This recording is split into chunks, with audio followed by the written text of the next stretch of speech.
It's all in the name.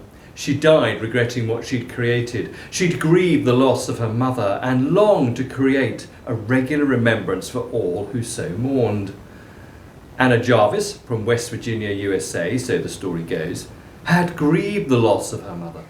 In 1908, she launched Mother's Day in honour of her late mother. She lobbied determinedly to make this a national holiday, and eventually, in 1914, President Woodrow Wilson proclaimed Mother's Day as an official public holiday in the USA. And the rest is history.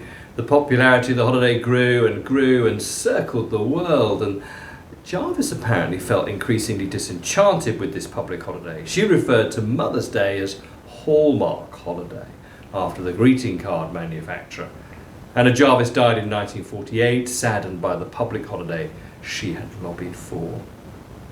Mothering Sunday has very different roots, right back to the medieval times. The then church allocated the fourth Sunday of Lent as a refreshment from the rigours of Lenten discipline. It was also often the closest Sunday to Lady Day, the 25th of March, and the celebration of the Virgin Mary. Visiting your home or mother church was a normal activity that fourth Sunday. A key biblical foundation might perhaps have been the words of Jesus on the cross, looking down while in agony, seeing his own mother Mary and the beloved disciple John. He invites them to care for each other. John chapter 19. When Jesus saw his mother there and the disciple whom he loved standing nearby, he said to her, "Woman, here is your son." And to the disciple, "Here is your mother." From that time on, this disciple took her into his home. By tradition, Mary died in Ephesus, still with John, who had made that city his home in the last decades of the 1st century. It's all in the name. Mothering Sunday is much more than mothers, and mothers are, of course, nearly all wonderful and loved dearly.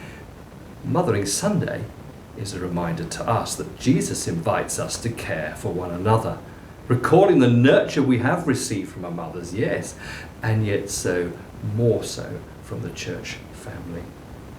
Our response is to fulfill the words of Jesus to John and Mary in our generation, to cherish, care, and nurture those around us, building them up in faith, hope, and love.